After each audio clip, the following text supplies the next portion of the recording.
Je m'appelle Joan Chris, j'ai 26 ans et j'ai quitté l'islam il y a maintenant 4 ans. Dieu m'a touché il y a 4 ans. Si je peux vous parler de moi, je suis d'origine algérienne, né en Algérie, grandi en Algérie, d'origine arabe et non kabyle, comme la plupart du temps les personnes disent que les Kabyles, c'est eux qui se convertissent le plus, mais cela est faux, car si on regarde, beaucoup d'Arabes se sont convertis donc au christianisme.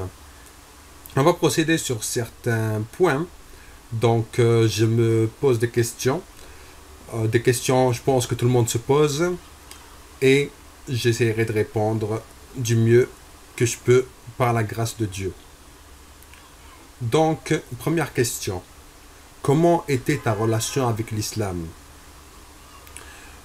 J'étais musulman pratiquant. Je faisais le ramadan. J'ai commencé le ramadan à l'âge de 7 ans. J'ai fait des études islamiques en Algérie. Je lisais le Coran en arabe, littéraire. Je faisais ma prière et donc j'avais une relation de croyant avec la religion musulmane. Comment je suis devenu chrétien? Je suis devenu chrétien par la grâce de Dieu, car si je peux vous dire une chose, c'est qu'il faut chercher. Car si on cherche, Dieu va nous ouvrir les yeux et on va découvrir la vérité.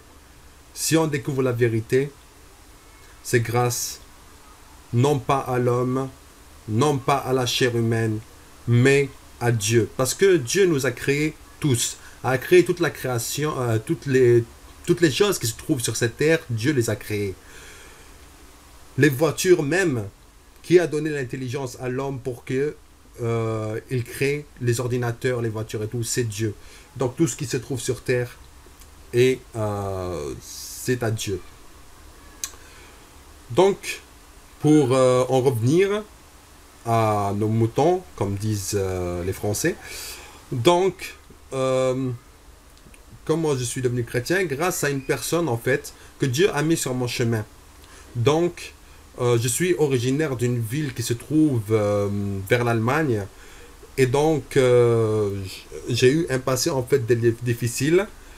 Comment dire, par exemple, j'ai eu beaucoup de péripéties dans ma vie.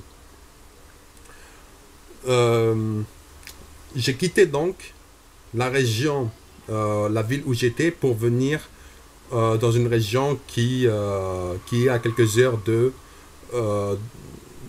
la frontière allemande. Donc, de là, Dieu a fait que je trouve une personne qui est d'origine congolaise et qui était chrétienne. Donc, on était en couple.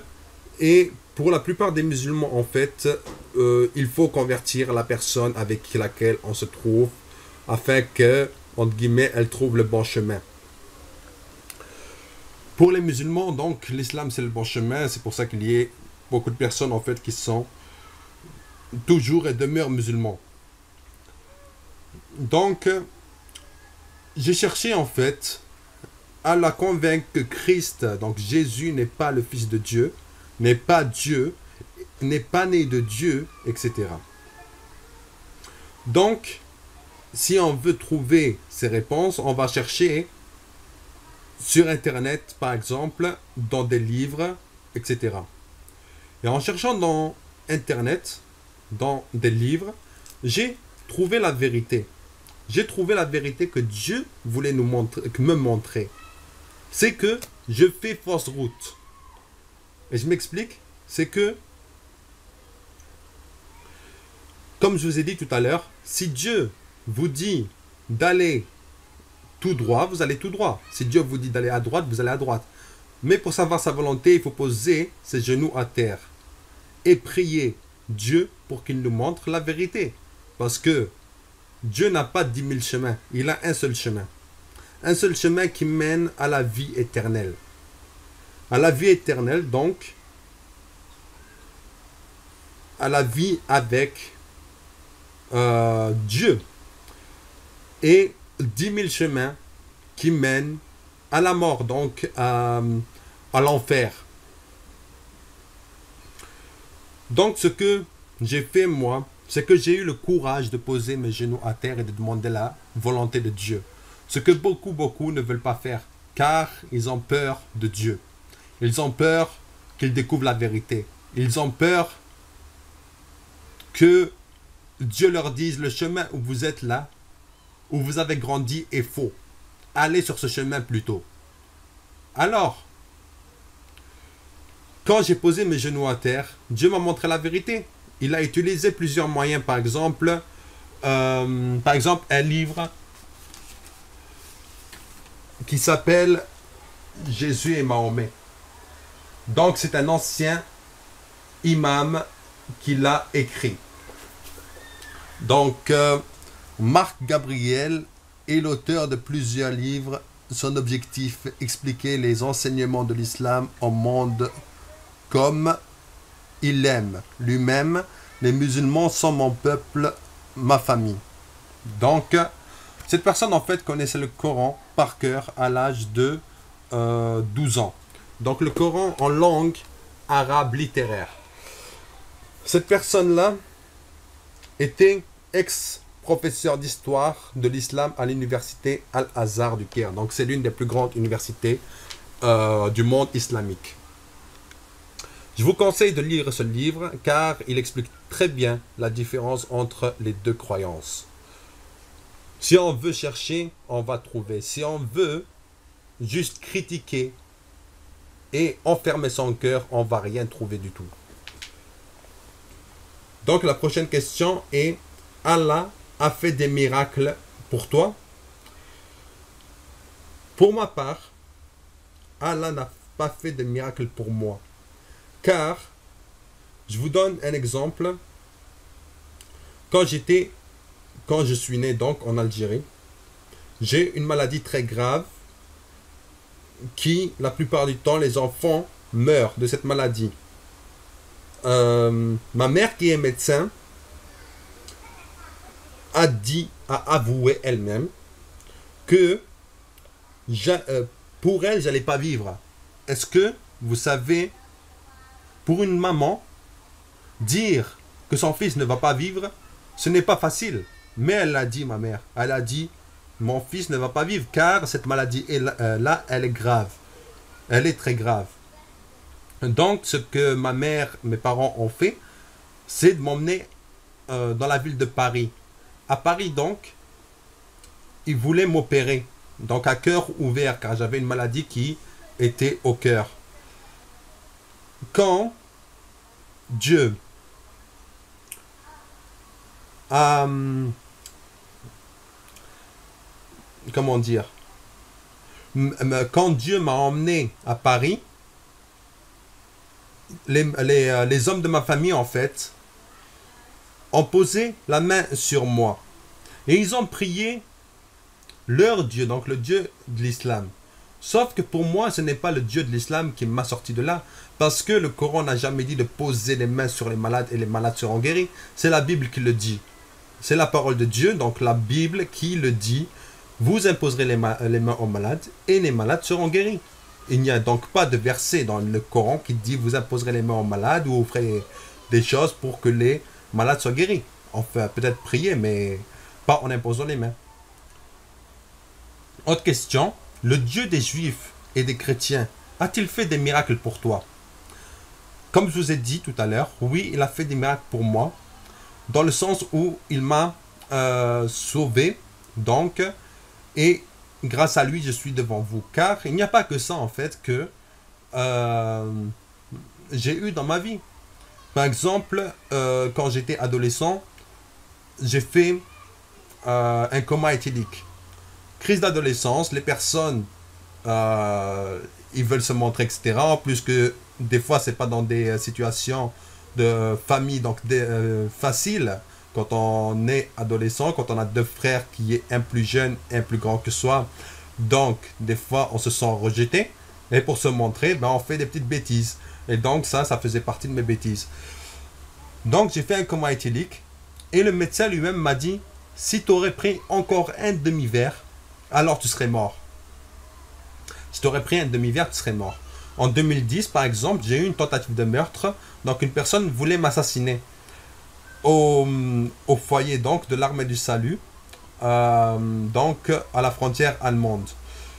Et à ce moment-là, en fait, avant que cette personne vienne avec un couteau pour m'agresser, j'ai eu une voix dans ma tête qui me disait va aimer un pull, parce que j'étais en fait avec un t-shirt.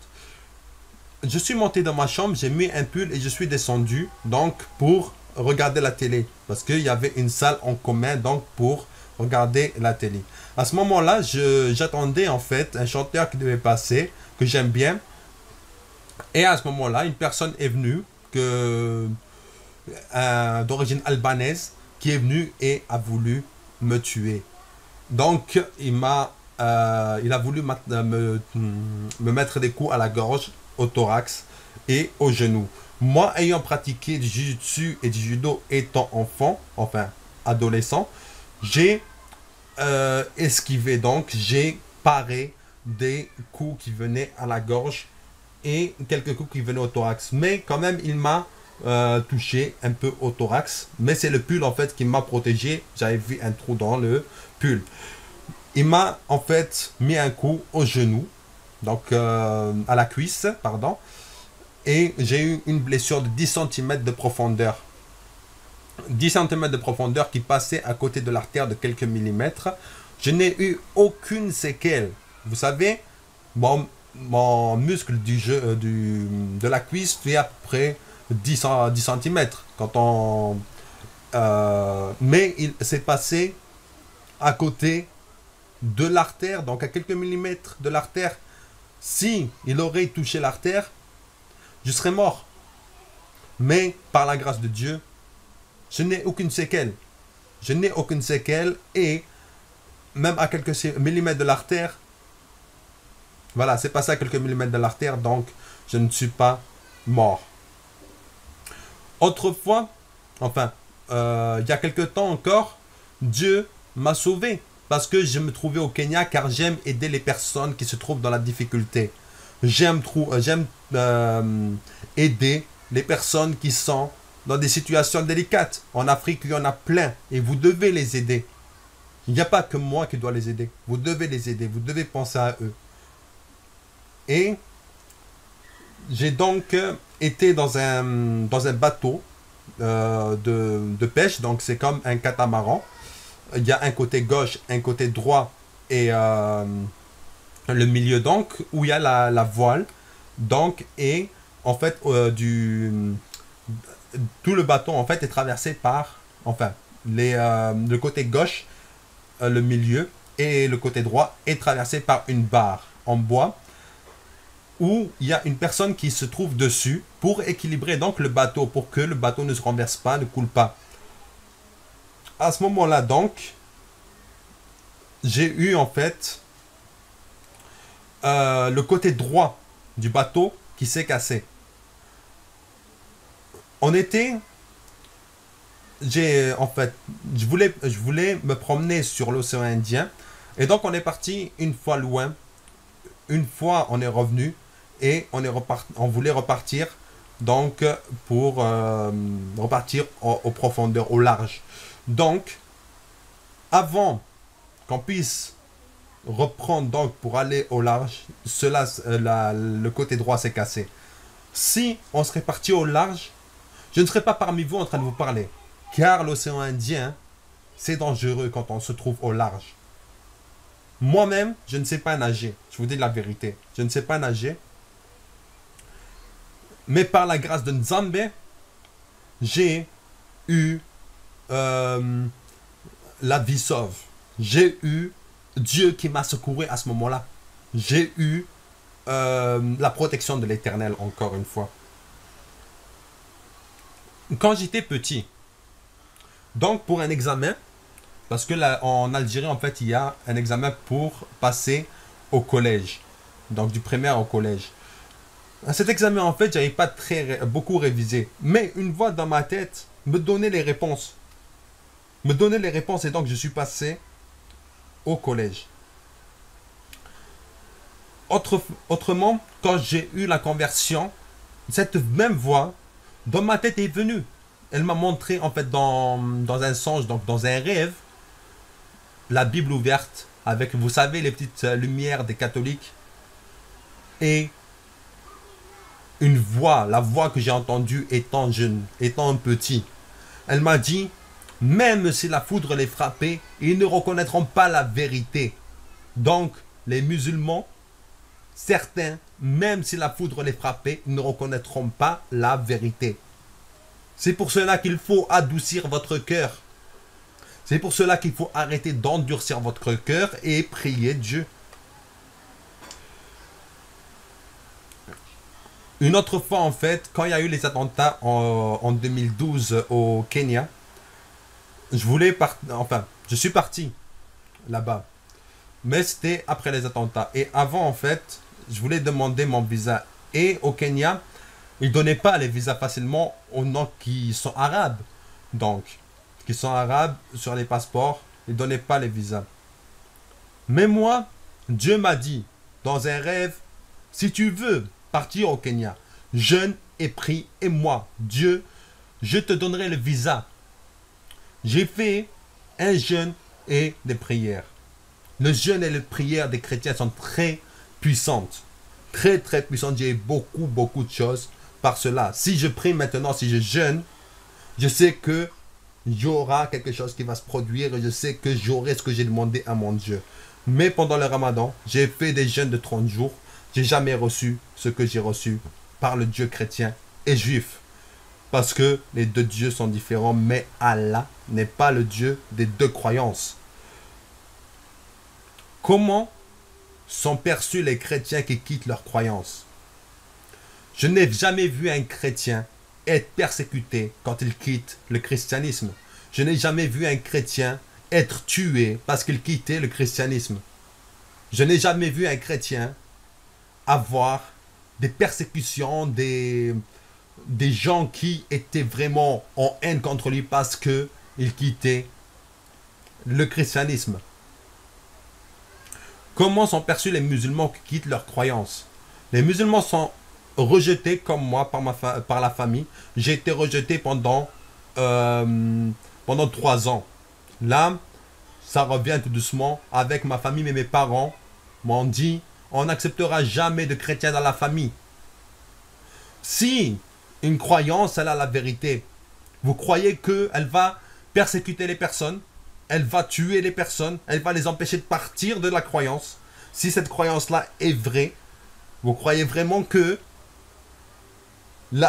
si on a la vérité, on n'empêche personne de quitter la vérité, car c'est entre lui et Dieu. Mais si on n'a pas la vérité, alors on va tout faire pour que la personne reste.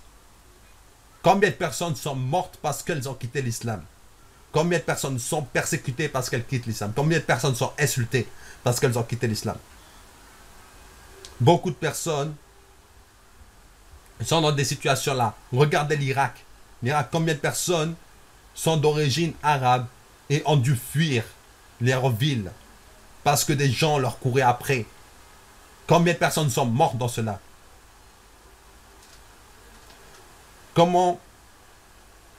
Quelle relation entretiens-tu avec ta famille?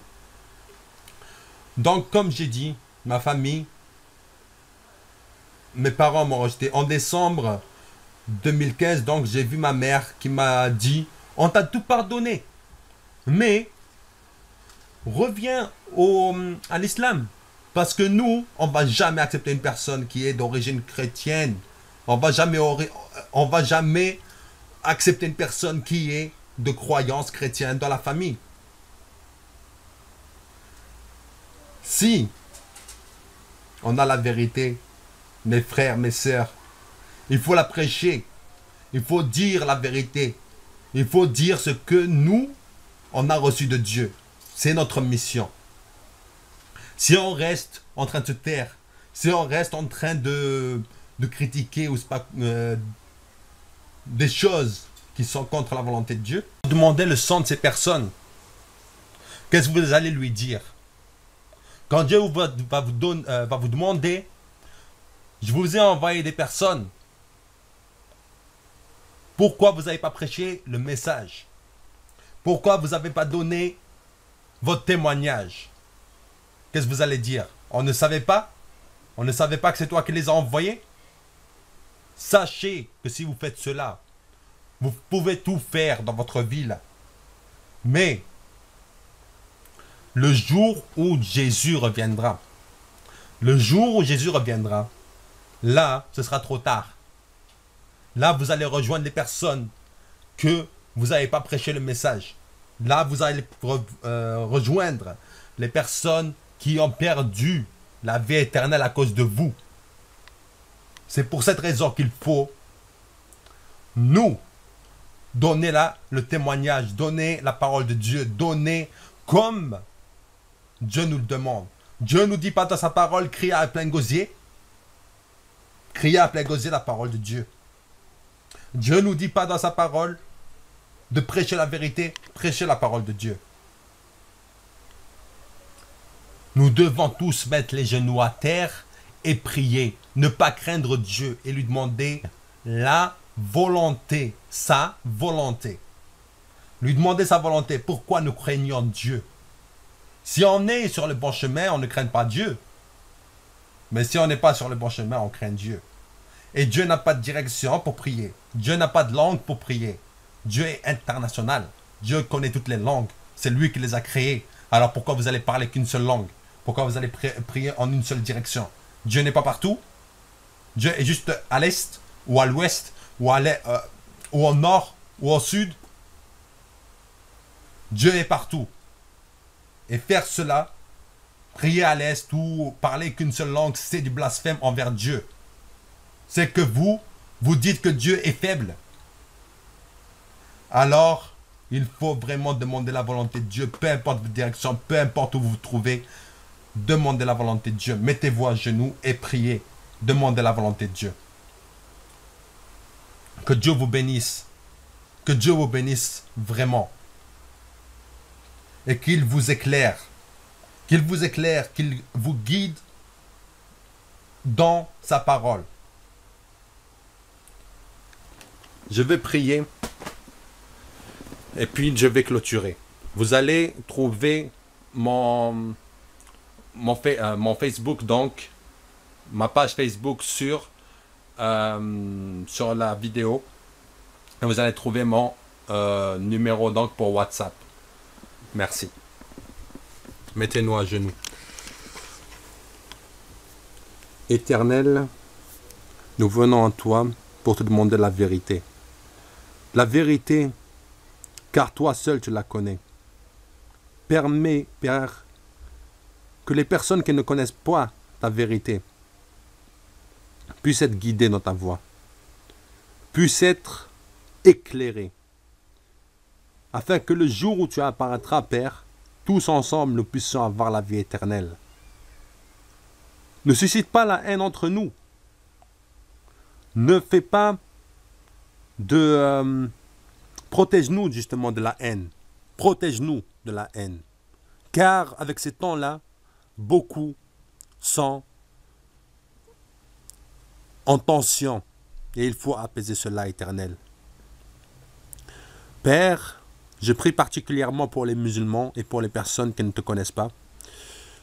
Que tu puisses les toucher vraiment. Que tu puisses, Père, adoucir leur cœur. Et qu'ils puissent être éclairés dans ta voie. Qu'ils puissent voir que tu es le seul Dieu véritable. Beaucoup ont prié des faux dieux, beaucoup ont prié des statues, beaucoup ont prié des choses qui ne sont pas de toi. Mais Père, je te demande de leur pardonner et de leur montrer la vérité car ils ne la connaissent pas. Merci de nous guider, nous, afin qu'on puisse témoigner de toi et prêcher ta parole. C'est en ton nom et pour ta gloire que nous prions. Au nom puissant de Jésus, nous avons ainsi prié. Amen.